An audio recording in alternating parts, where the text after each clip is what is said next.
Hi, I'm Rob Nelson, curator here at Stir Museum. I wanted to introduce you to the Summer of Gatsby exhibit starting on May 28th and running until August 7th. The Great Gatsby, written in 1925 by F. Scott Fitzgerald, is actually set in the summer of 1922. And we thought, what better way to honor this great book, part of the American literary canon, than to talk about the Great Gatsby in depth.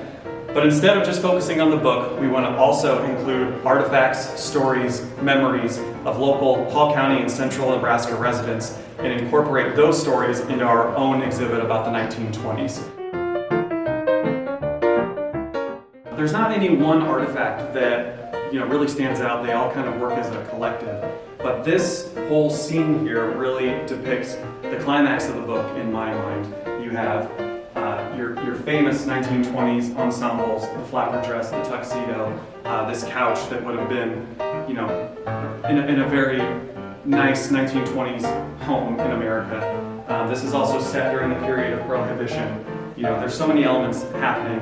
And for those of you who are fans of the book, you know the climax that I'm talking about, where there's a room rented at a really nice New York hotel, and the whole cast of characters are engaged in a conversation. There's these sort of props that are aligned throughout the room. There's a fan, there's an ice bucket, and an ice pick. They're drinking mint juleps.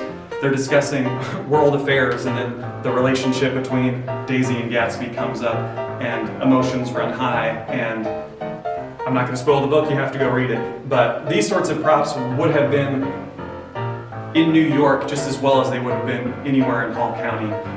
Each of these artifacts do come from the central Nebraska region, but just because they're from here doesn't mean that they wouldn't have also been found the same way in New York City during this story that we're all talking about. I really hope you enjoy it. There's something for everyone to see. If you're a fan of the Roaring Twenties, if you're a fan of the Great Gatsby or F. Scott Fitzgerald or Zelda Fitzgerald, I really think you're going to find something to enjoy.